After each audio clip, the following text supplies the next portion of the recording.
Good morning, students. We are going to continue with the play Andha Yug by Dharamveer Bharti. Now, this is the last portion of the first act, and we'll study the lines by the chorus.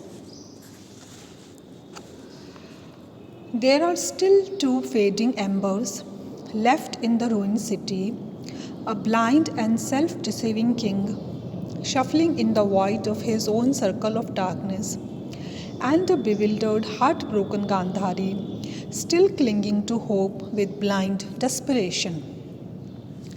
And the prophetic Sanjaya, immortal and detached, who sees all and knows all, who fears not the wars that gods promote, who is free from doubts and confusions, who can dare to confront the king with the truth.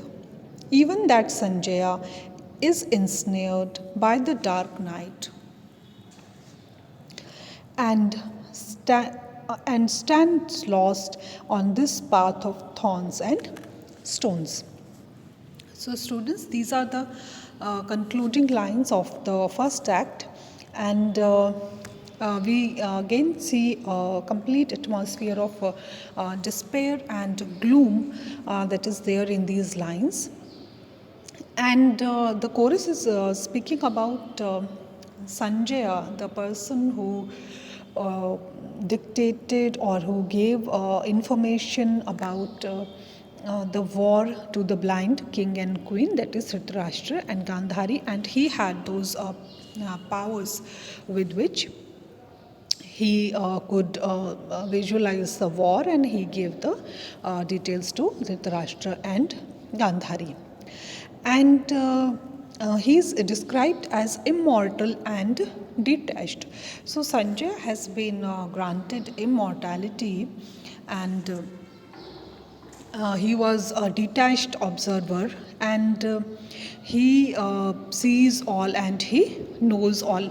But even that Sanjay, who has been granted so much of powers by the divinity, by the divine power, that he's immortal and he can visualize the events of the war and he can narrate it to the king and queen. Even Sanjay is he stands lost on this path of thorns and stones. Even he is in dismay, and he is completely confused, and he just repents the fact that why he is been given this boon of immortality, because he does not want to live forever.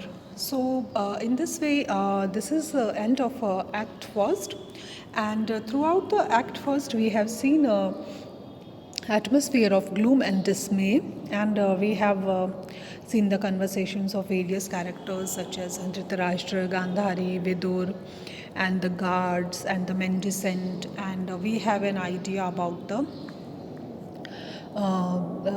whole concept of the play, the basic message that the writer wants to give through the play.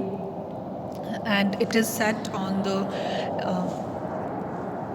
18th day of the Mahabharata war. The war was an 18-day war, and on the evening of the 18th day, when the war has ended, all these developments take place, and there is a complete sense of dismay and hopelessness